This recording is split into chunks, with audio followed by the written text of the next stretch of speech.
We are very excited right now to be part of Health EMatters in the Rain Room at the Radisson Blu, where we have a fantastic presentation about to start. Please, a round of applause for Montana Skirka.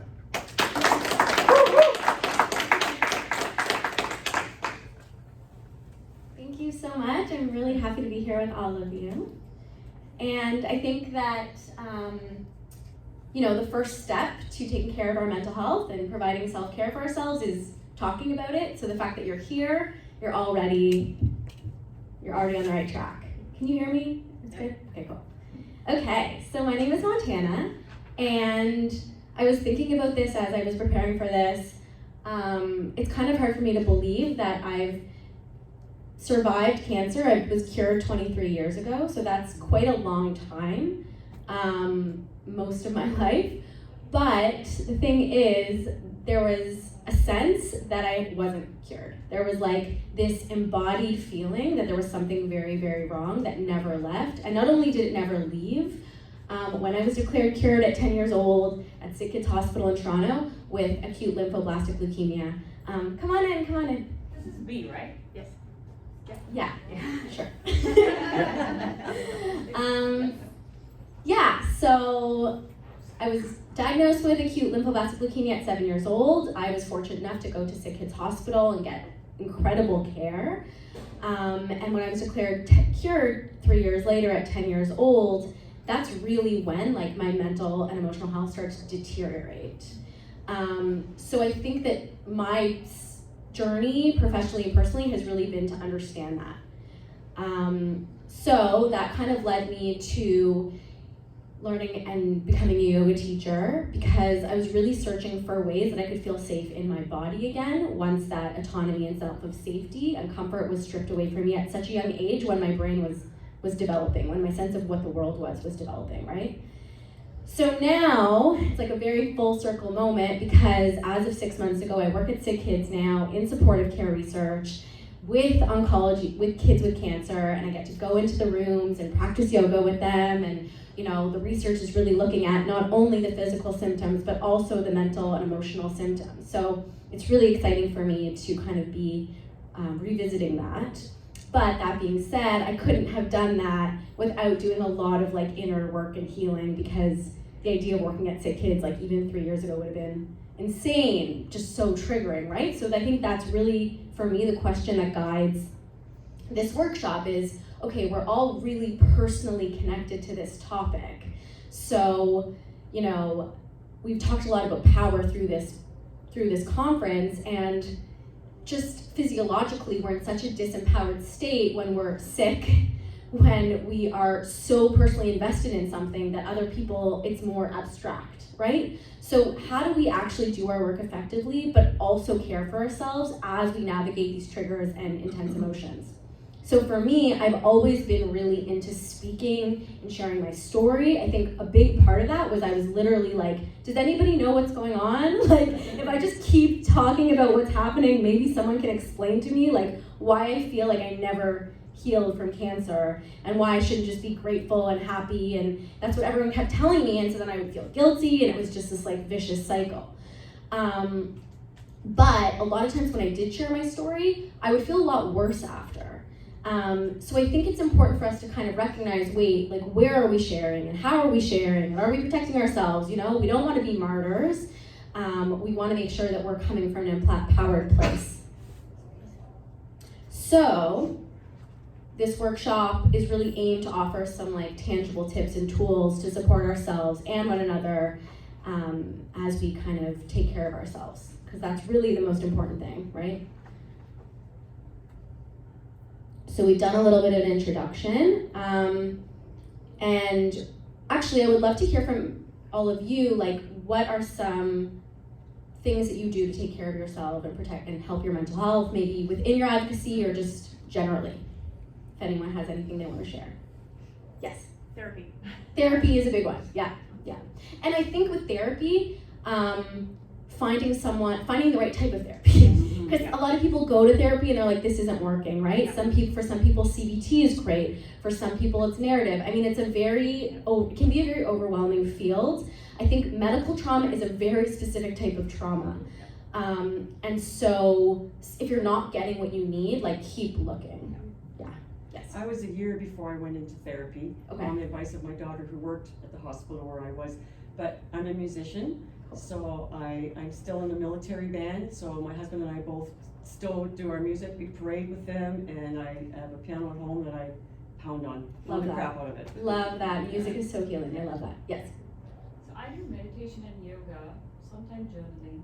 Cool. But like they say that they do therapy. So I really want to know like what kind of therapy, because I've never come across something which is like, you know, a therapy session for cancer patients, like Yes. post-cancer patients. Yes. Basically.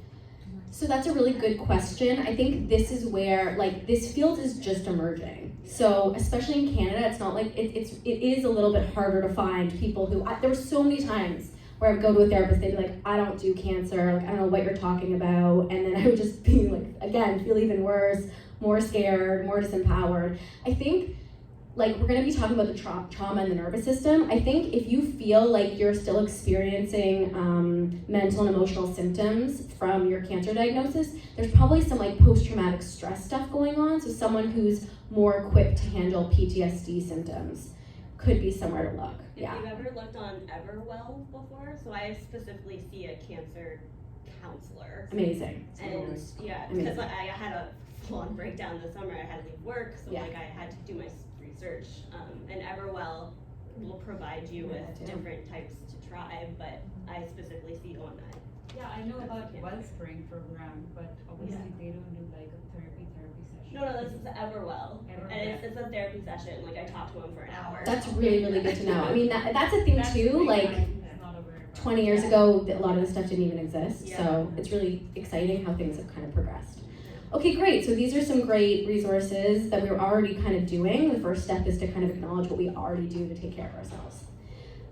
We're going to do a little bit of education on trauma in the nervous system. I think that is really empowering to understand what is actually going on. And then we'll do some breath work, mindfulness, very gentle seated yoga, just to kind of start embodying those tips and tools. Not happy? Happy? No, it's not very, That's okay. It's going to be very gentle and it's also optional. I'll sit like this. That's already yoga. And then we're going to do a little bit of journaling and have some conversation and then end. So that's the goal. So there's a lot of talk about trauma. What is trauma?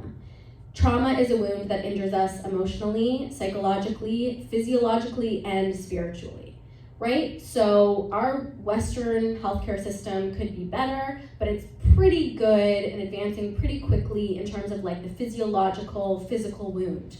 We get a wound, we go to the hospital, and they hopefully know how to handle that. I think where we're sort of starting to catch up is like all the other parts, right? And those are harder to see, they're invisible, they come out differently for each of us. And also, two people can have the exact same experience and one person develops like PTSD symptoms and one person does not. There's so many factors that play into where that comes, and I think that's part of the reason why we don't have great treatments and proactive stuff about this, because it is so variable. So for me, like I definitely can recognize now that I developed pretty significant PTSD from my cancer diagnosis. But it looked a little bit different and nobody really knew about that. I mean, recently I found some research actually that Sick Kids sponsored that said, oh, we looked at these kids that had cancer and turns out that much later after they're cured, their risk of being readmitted to the hospital for mental health, their risk of depression, suicidal ideation skyrockets. The younger that you are, the more likely. There's also other factors, being a woman, certain socioeconomic statuses. There's lots of inequalities that kind of play into this. But that was such a validating thing for me, like, okay, this is actually a thing, because when you're declared cured, you think that that's it, right? And I think the doctors also kind of thought that that was it. They didn't really understand. And I mean, I'm sure it's very similar with adult populations as well, right? So, when a person's sense of well-being and survival is threatened, our instincts kick in, which sets off a traumatic stress response. Now, this is incredibly normal. We all experience this. We all have traumatic, challenging things that we go through. This is like just a normal part of life. Thank God we have this like very old, millions of year old system in our body that kind of is equipped to face threats. The threats that we deal with are very different than our great ancestors dealt with. But we have this system built into us, right? Where our instincts kick in whenever we feel that our survival is being threatened. And the key word here is feel. It may not actually be true that our survival is being threatened, but if we feel it, our body's gonna go into fight, flight, freeze, fawn, lots of these different responses. When the response continues long past the presence of a threat, that's when it becomes post-traumatic stress. So a lot of people will say, oh, time heals all wounds, but with post-traumatic stress, it's not the case because you still feel that you're constantly in that threat situation. And the part of our brain that activates is the oldest part of our brain, the most primitive part of our brain, and so it's the quickest, because if we were facing a threat, we would have to act immediately. So it's not like a conscious choice, oh, I'm gonna fight, so my muscles are gonna tense and my heart rate's gonna quicken and I'm gonna be ready to fight. Like, this is just automatic. The part of our brain that is more developed, that is more recent, the prefrontal cortex, which is responsible for emotional regulation, which is responsible for logical thinking, like that shuts down. So if we've ever been in a situation where we kind of react in anger, or we dissociate, or we freeze, we run away, or we feel like we want to run away, and then we're like, what happened? Like, why did that happen? It's because this part of our brain is shut down, and the brainstem is the one, kind of the mammalian, reptilian part of the brain is the one that's activated.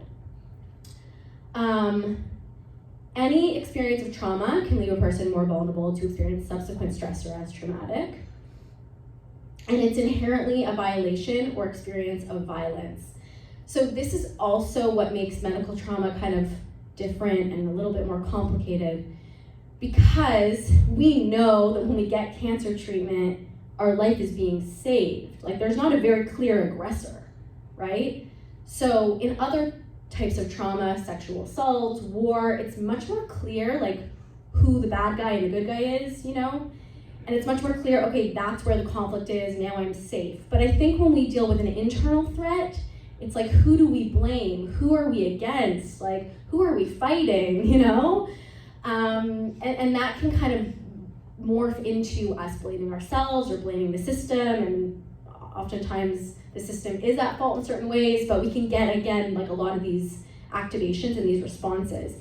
Even though no one's trying to inflict violence on us, hopefully, for the most part, it still feels violent. We're still ingesting poison. We're still going for it's still incredibly painful and difficult. So again, our body doesn't really know the difference between, like, we don't have time or energy to think about the intention. It's just like, you are trying to attack me, So I think that's important.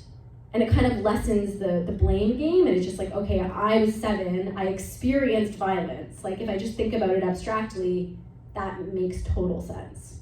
And as an adult as well. And then I think it's also important to, like, remember that this is adaptive, and that it's good that we have them, and to have compassion for ourselves. And that's the first step to addressing when we feel like it's kind of, our survival instincts are overriding. Like, we don't need our survival instincts anymore, and they're still kind of driving the car of our body and our mind.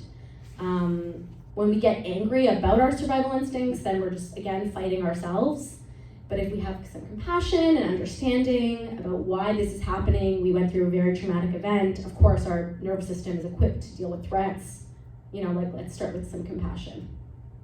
Does anyone have any questions so far? No? Okay. So, this is a big one. So this resource, first of all, is from the National Institute for the Clinical Application of Behavioral Medicine, which I highly recommend. They have great resources if you're interested in this topic. Dr. Dan Siegel came up with this concept called the window of tolerance. So each of us has a window, the window and when we're within this window of tolerance, we feel safe. We feel comfortable. It's like the optimal zone of arousal. So we're, living our life, we're working. Some people call it rest and digest because we're able to rest. Also, our digestive system is functioning because when our survival instincts kick in, our digestive system shuts down because there's no time to process food, we have to act. And it's also called feed and breed. So, we feel good, we feel nice, comfortable, safe.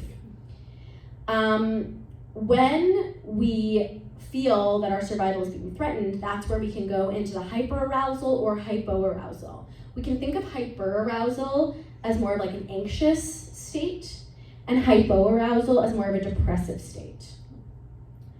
So, and the important thing about trauma is that trauma can shrink our window of tolerance.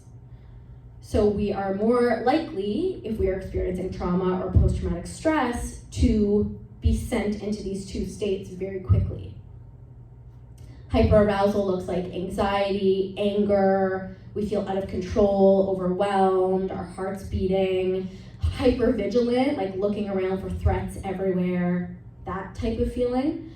Our body wants to fight or run away. That's really the fight or flight response.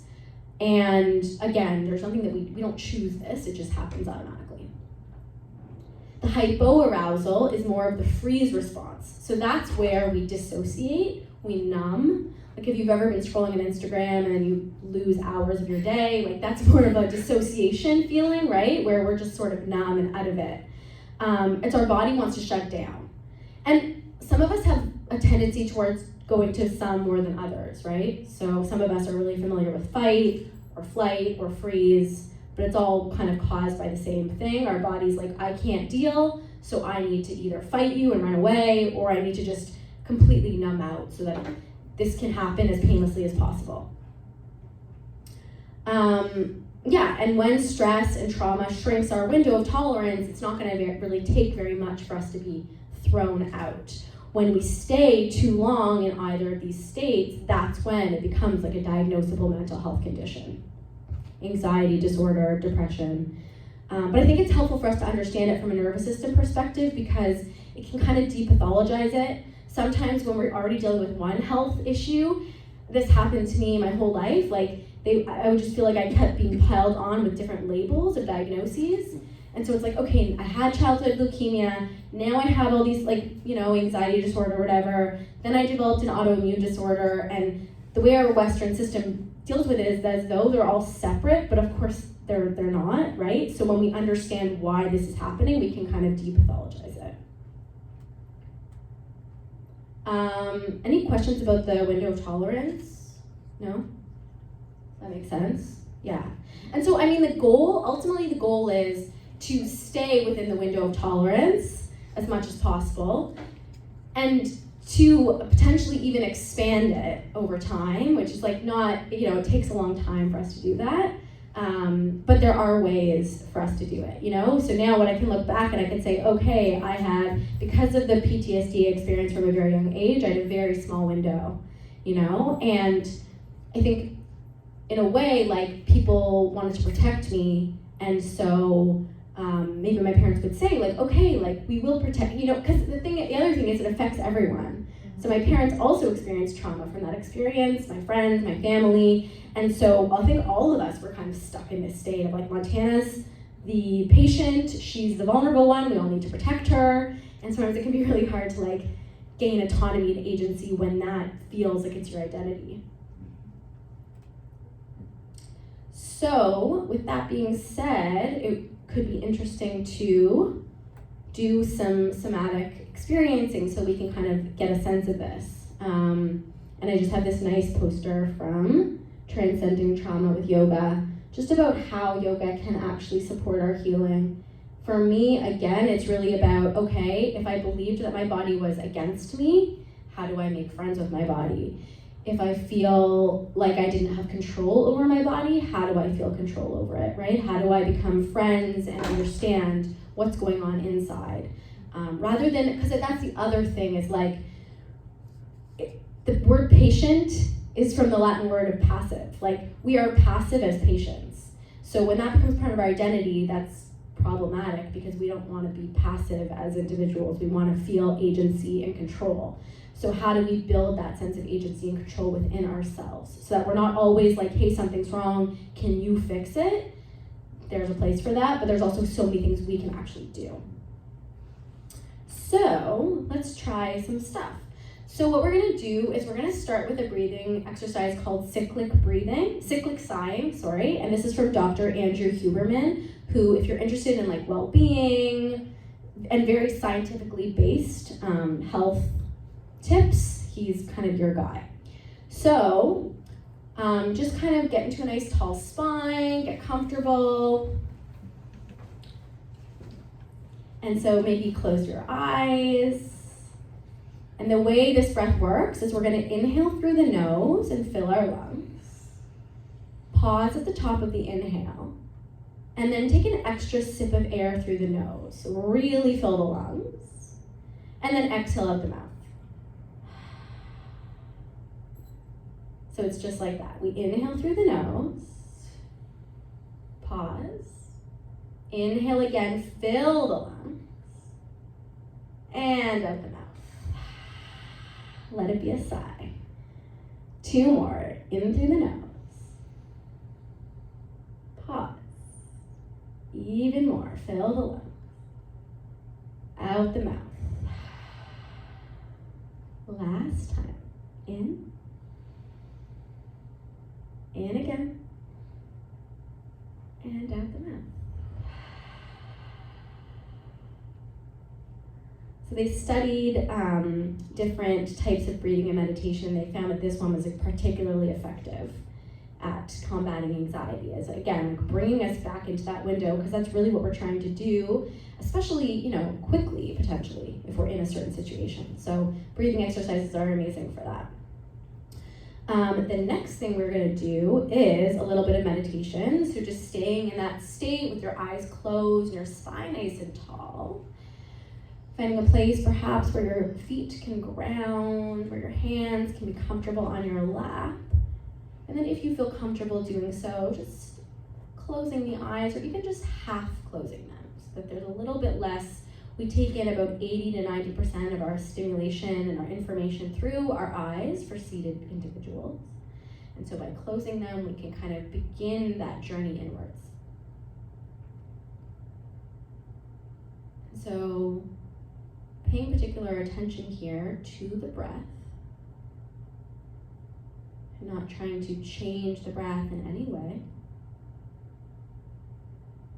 but just noticing the fact that kind of miraculously, without you having to think about it, your body is breathing. There's all these systems in our body that are working without really our knowledge or thoughts that help us sustain life. And one very important one is the breath.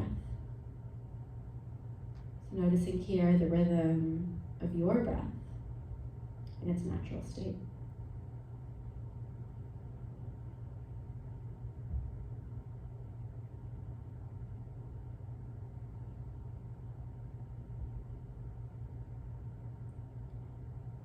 Noticing where you feel the breath, perhaps in the nostrils, the throat or chest, or maybe the stomach.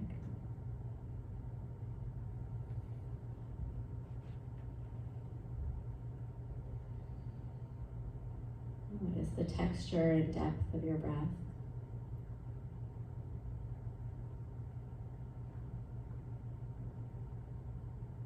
You may feel a bit warmer on the inhale and cooler on the exhale. And so, the tenets of mindfulness are present moment focus, grounding ourselves here in this moment. And for this, we're using the breath to bring us back, connect us to this present moment, which really is the only moment that exists.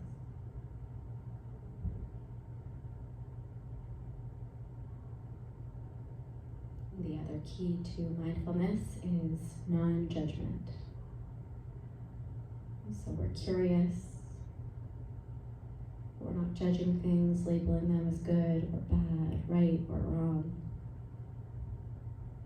We're just becoming curious as we turn our attention towards the breath.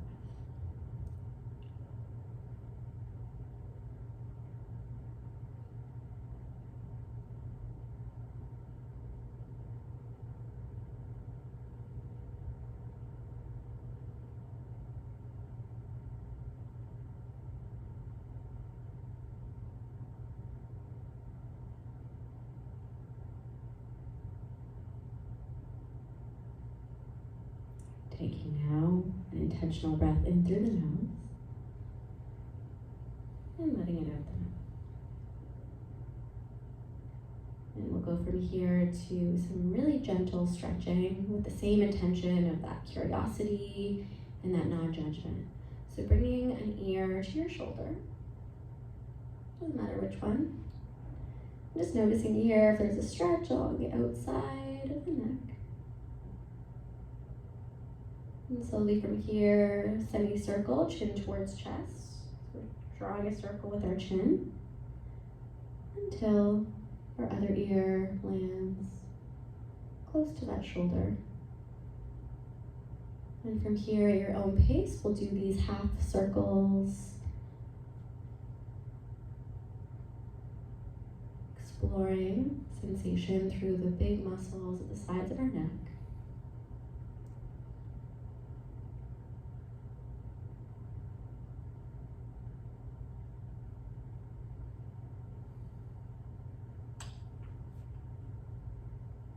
Notice if judgment creeps in.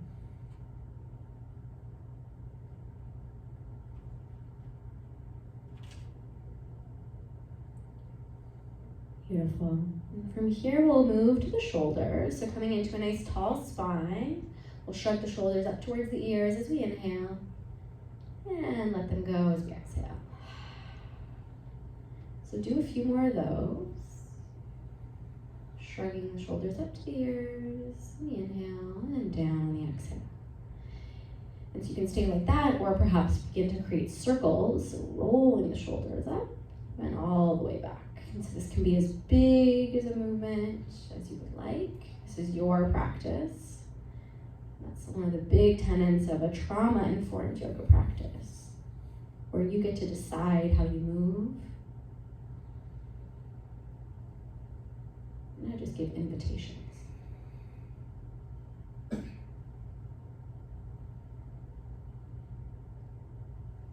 In this way, we get to know our body, where we hold stress without judgment, with curiosity.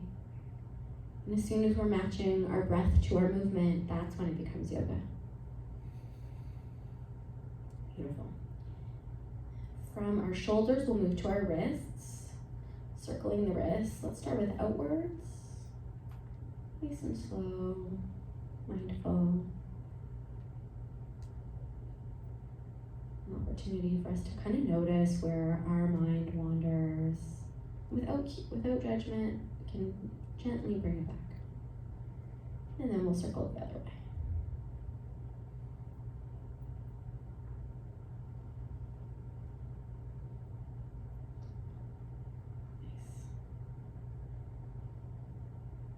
And from here, we're going to come into a gentle cat-cow stretch for our spine. So you'll bring your hands onto your lap or onto like the sides of the chair, whatever works. And so the inhale, we're going to roll the shoulders back, lift the heart, and our tailbone goes out and our crown comes up. So we're creating like an opening across the chest. And then on the exhale, we tuck our tailbone, tuck our chin and round. So it's like a cat. So we come, inhale, lift the heart, roll the shoulders back. This is our cow, breathe in. And on the exhale, we round, round, round, and breathe out. So in this way, we're moving the spine with breath. Can we involve each vertebra of the spine?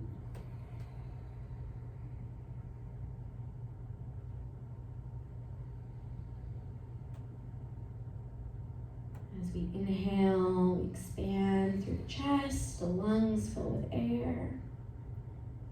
as we exhale, we turn towards ourselves, we get small, we breathe out and empty.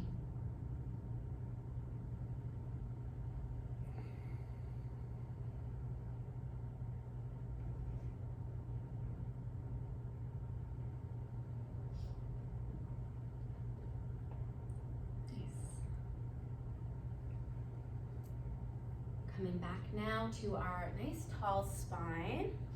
We're gonna come into a side stretch. So let's do, it's opposite for me and I'm always bad at this, but this hand goes on the chair, other arm lifts up on the inhale and over on the exhale. Had a full shoulder replacement. Oh so no, I okay, can't so no worries. Yeah, you can even just sort of arc your spine.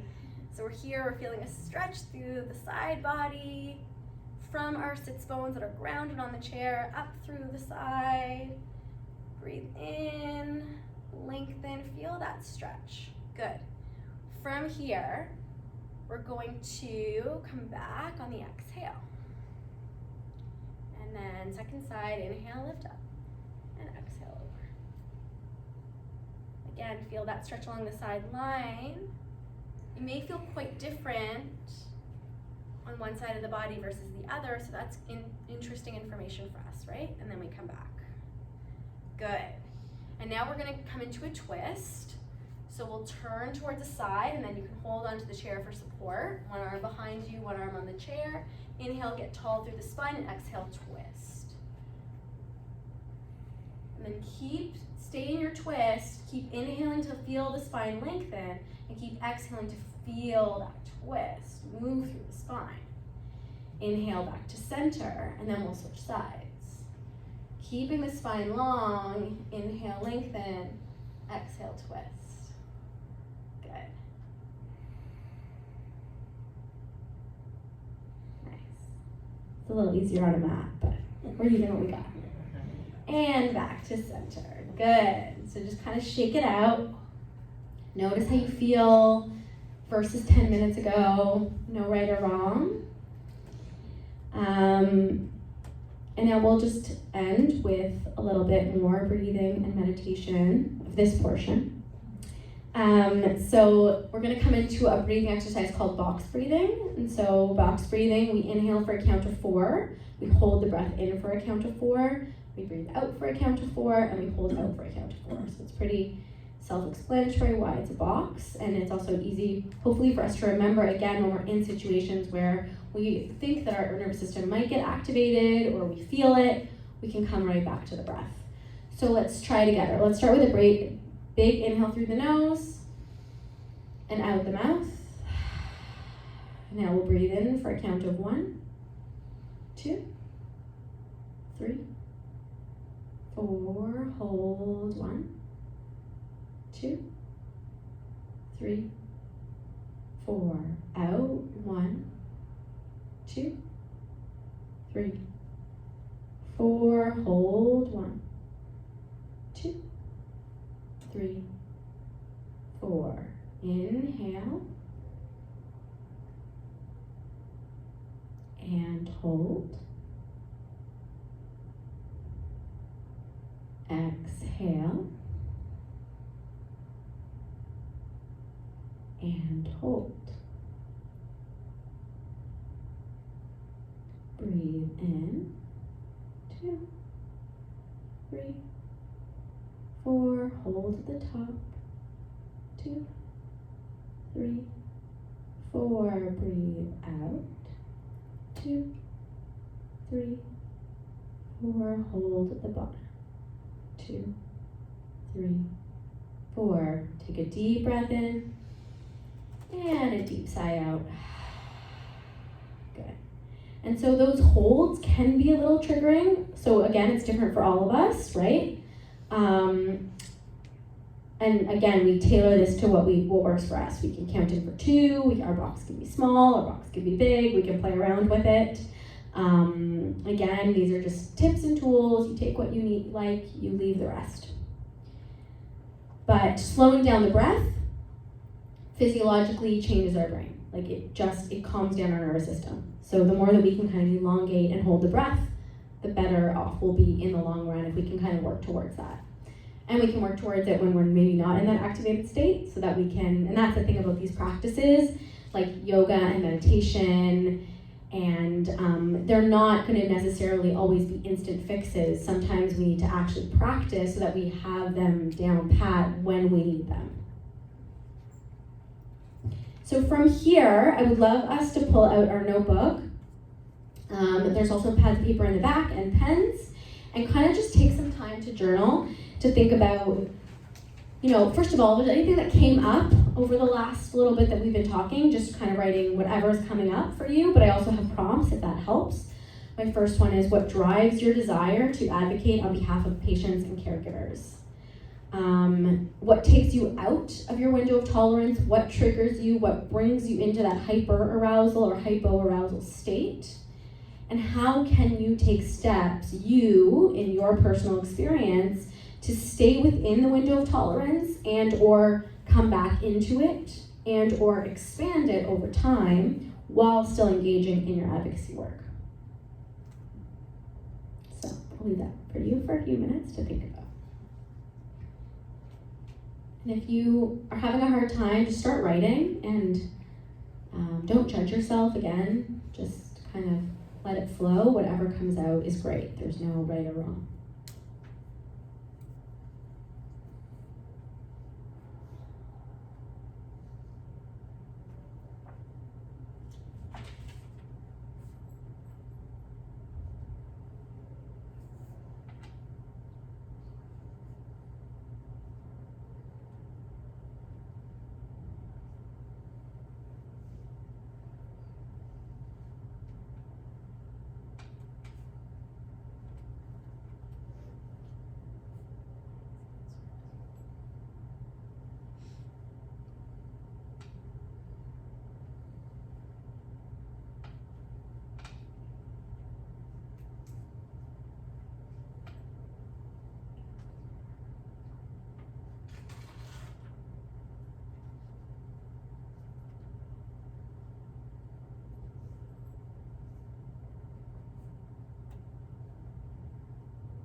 So as people continue to write, take your time.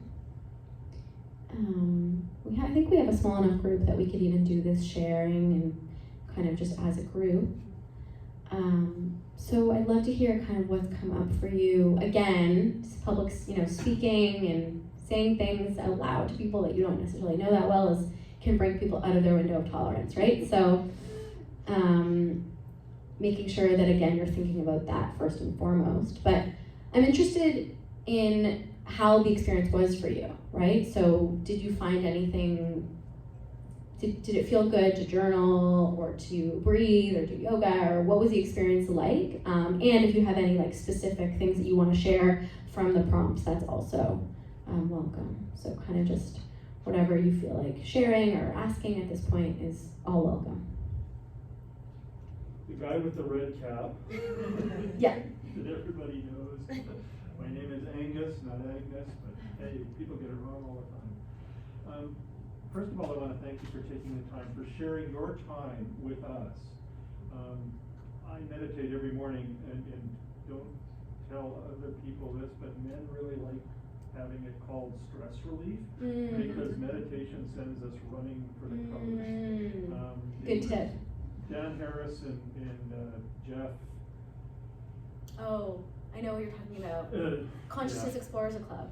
Fidgety skeptic. Yeah. It really opened my mind to the difference that meditation could make. And I journaled this morning because that's an important part of me grounding myself to start the day.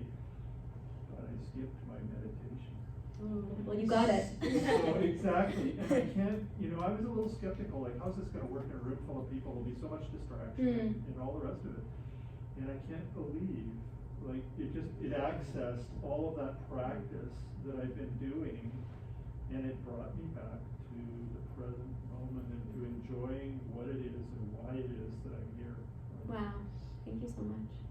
The other comment that I would make, in my presentation on inspiration porn, I had just addressed the issue of trauma very sketchily, but I really want to suggest that oftentimes in dealing with trauma, we forget the importance of connection.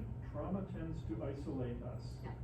And what the military and what war journalists have found in terms of dealing with PTSD is that finding a community to draw themselves out is also really important. It's a really important component of dealing with stress. And so I think one of the things that I found is that I have a small community of patient advocates that I can lay my heart out in front of from a spiritual perspective, and there's no judgment, there's just acceptance, because it's a common experience. And I think that I want to say my challenge with the window of tolerance is that it sounds like normal to me, and I just go like this every time I hear normal, because I'm convinced that people are unique individuals and we need to see them that way. Of course. But I think that it does help us to come to terms with the idea of common experiences. Yes. And that we're not alone. No, I love that. I really thank you so much for your comments. And I think that's really important. I'm really glad you brought that up, because there was research that showed that being lonely and isolated is more detrimental to our health than smoking a pack of cigarettes a day, which I'm not advocating at a cancer advocacy conference. But what I am saying is that's really, really detrimental to our health, right? And people don't talk about it. And I think if I think back on my experience, like what was the trauma part? A big part of the trauma is like, who can you relate to when you're going through this, right? And you're like going to school. It's just really confusing to live in different realities, which we all experience. So we can be in a room of people and still feel incredibly alone if we don't find the right people, and if we don't find it within ourselves to like have some self-compassion. If we're judging ourselves harshly, we're going to keep everyone else at bay. So I think that like addressing this isolation piece is so important. So thank you for sharing that. I'll just say it's like when we came in here, you can probably tell we're a lot. We have lots of things that like we're just out there and we're very I guess. But you just walking through those techniques also shows me I'm a busy mom. I work full time, but just doing that quickly, like it doesn't take much time, and I'm already like. Yeah.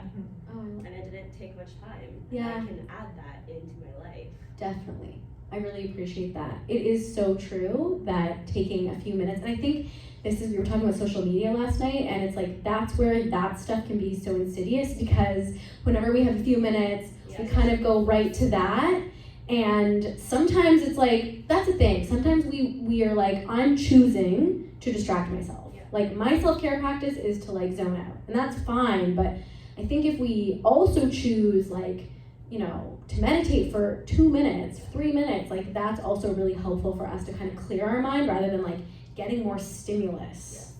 Because oftentimes more stimulus is not necessarily the answer. You do that on the toilet in the morning for your first pee. Yeah, we all do it. No, listen, we all do it. No judgment. It's just, I think reminding ourselves it doesn't take long. because our brain's gonna come up with all these reasons why we shouldn't meditate, right? Like, it's not manly, no time, I have other stuff going on, this is important, but it's like, we have 5 minutes. Yeah. I'm gonna drink my coffee. Exactly. Anyone else? Yeah. I've done a lot of running in my life Cool. and led marathon clinics and so forth. And when I turned 50, I ran 5 marathons, and I turned 60 this year and decided I would run 12 half marathons. And for some reason, What's your point? but I'm just looking at some of these things and the exercise Yeah. and physical movement thing. Yeah. I find I meditate in a way through that. Yes. It's very Yes. cathartic and Yes. therapeutic. In fact, for the year that I couldn't run because of the treatment, once I could, I almost wept because it felt so good to be able to be back running. But I run with my wife. We have to eat certain things. Mm-hmm. I do journal about it. These 12 half marathons, I'm working on a project, I'm doing something. I have to visualize the finish line. I breathe a certain way.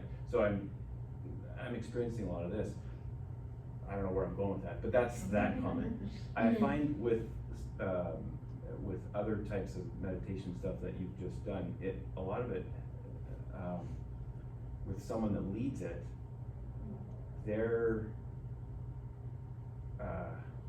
demeanor, their candor is very compelling to draw me in to do that.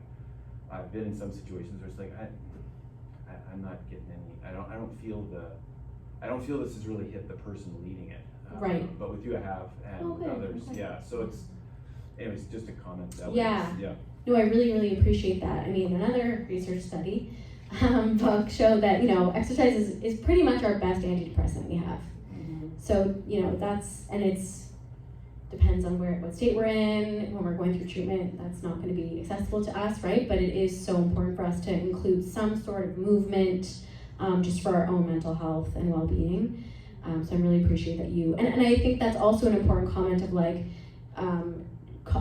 we're all gonna be drawn into these things different ways. And so a movement meditation is a meditation, right? Anything that brings us back to the physical moment, to our body, to our connection with nature, whatever it is, like that's great, right? We're all gonna have our different access points to that.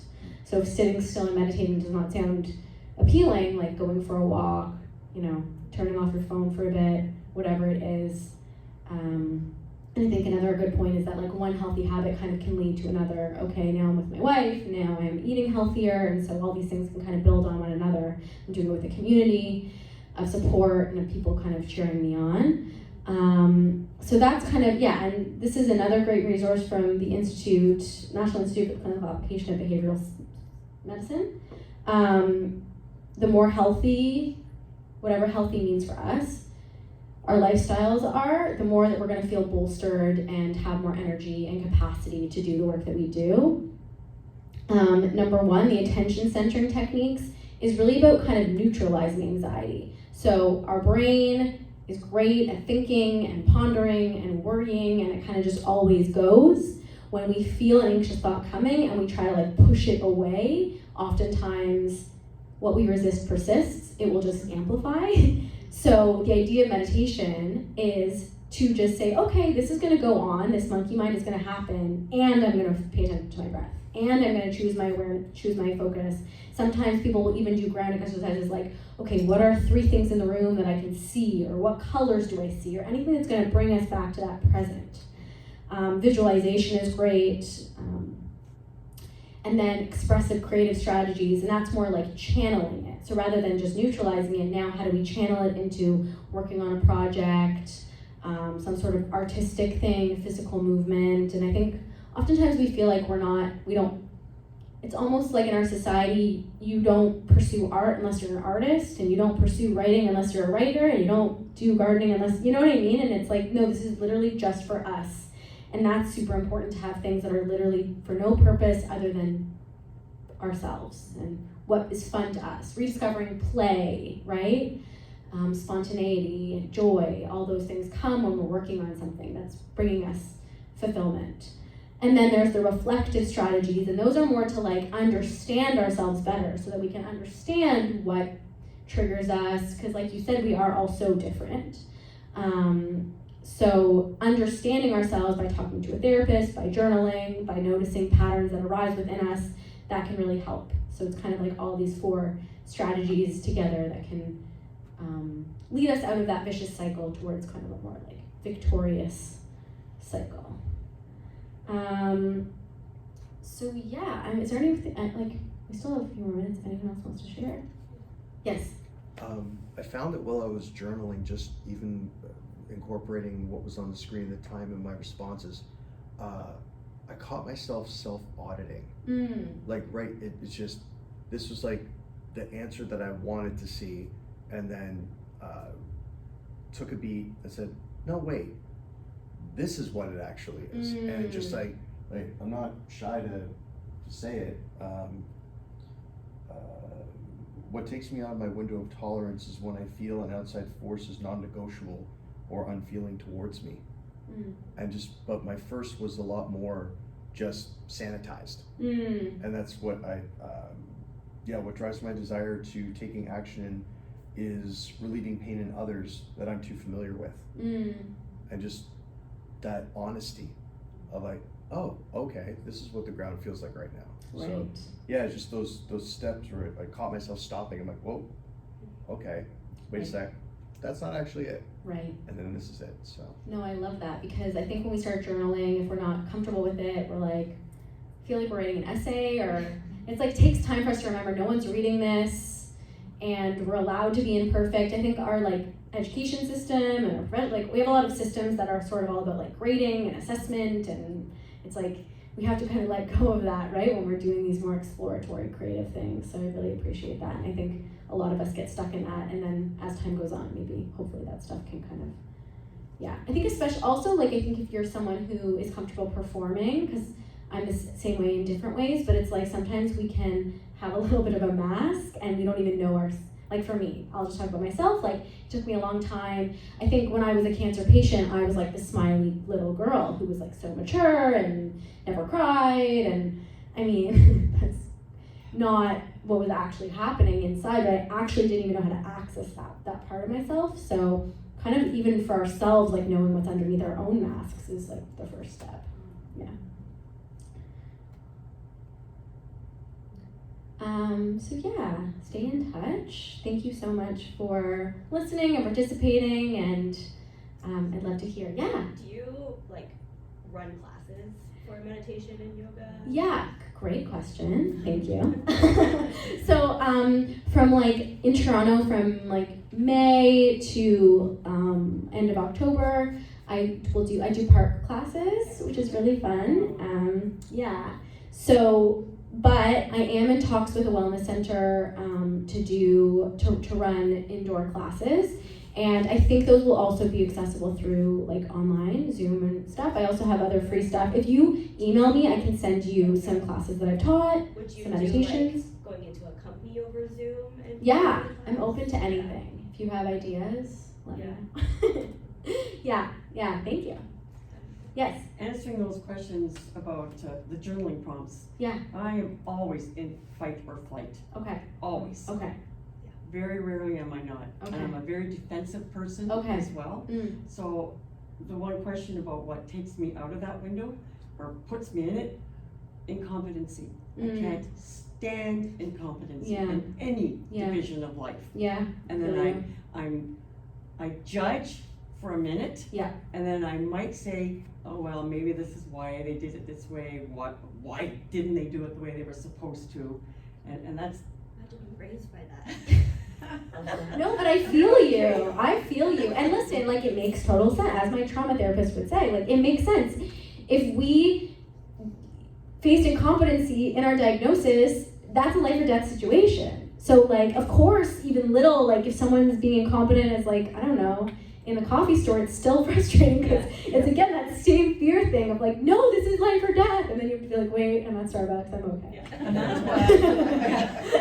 why I'm going through the drive-through because nobody has to see me. But with the why about advocating. Mm. Mine is because I knew sweet bugger all about this disease. Yeah.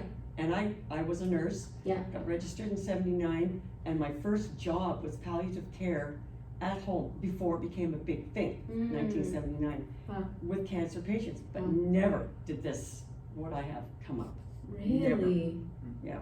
So this was all new to me, and Wow. it was like a big bomb dropped. Yeah.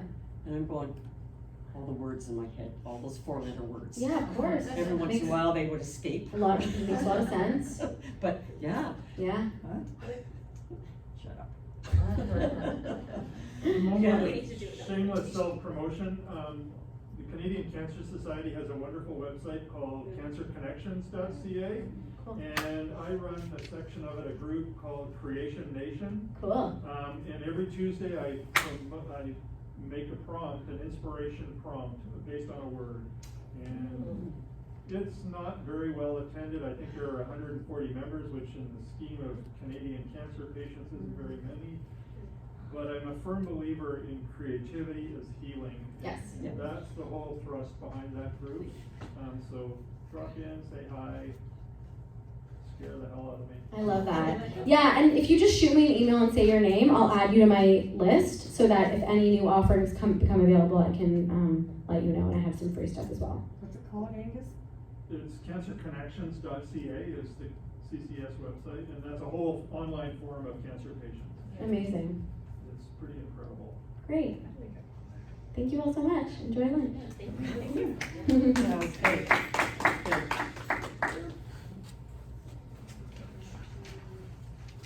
Thank you again, Montana. That was wonderful.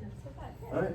Okay, so as mentioned, we are breaking for lunch. So downstairs, we're going to be able to enjoy all the lunchy goodness. And then following that, we have another couple sessions leading through until we're going to wrap up today at 4 o'clock. If anyone still has any type of like checkout housekeeping, make sure to take care of that as you need to. And we will see you downstairs.